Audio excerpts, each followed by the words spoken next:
എല്ലാവർക്കും നമസ്കാരം. 2 വീഡിയോയിലൂടെ ജീവിത ലക്ഷ്യവും എന്താണെന്നും ബ്രഹ്മം, മനസ്സ് എന്നെല്ലാം എൻ്റെ പരിധിയിൽ നിന്നുകൊണ്ട് വീഡിയോ ചെയ്തിരുന്നു. ഇനി എങ്ങനെ ധ്യാനത്തിൽ കൂടി അറിയാൻ കഴിയും എന്നതിനെക്കുറിച്ചാണ് പറയുന്നത്. എങ്ങനെയാണ് നമുക്ക് മോക്ഷത്തിലേക്ക് ഉയരാൻ കഴിയുക? അത് ധ്യാനത്തിൽ കൂടിയാണ്. ധ്യാനം എങ്ങനെ സംഭവിക്കും? വെറുതെ കണ്ണടച്ചിരുന്നാൽ ധ്യാനമാകുന്നില്ല. നമ്മുടെ ചിന്തകളെ ഒരു സാക്ഷിഭാവത്തിൽ ശ്രദ്ധിച്ചു കൊണ്ടിരിക്കുക. ആരോടെങ്കിലും തെറ്റ് ചെയ്തിട്ടുണ്ടെങ്കിൽ സമർപ്പണത്തോടെ മാപ്പ് അപേക്ഷിക്കുക. നമ്മളെ വിഷമിപ്പിച്ചവരാണെങ്കിൽ നമ്മുടെ ഉയർച്ചയ്ക്ക് വേണ്ടി വന്നവരാണെന്ന് മനസ്സിലാക്കി ആത്മാർത്ഥമായി അവരോട് ക്ഷമിച്ച് സ്നേഹിക്കുക.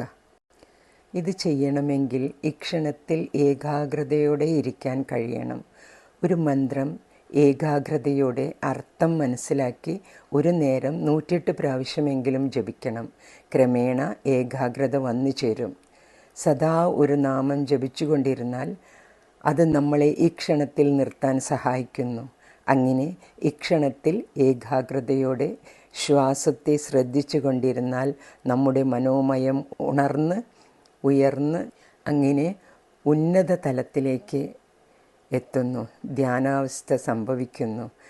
ശരീരം നിശ്ചലമായാലേ മനസ്സ് നിശ്ചലമാക്കാൻ കഴിയൂ. മനസ്സ് നിശ്ചലമായാലേ പൂർണ്ണബോധമുണരൂ, വിശ്വമനസ്സായി മാറൂ.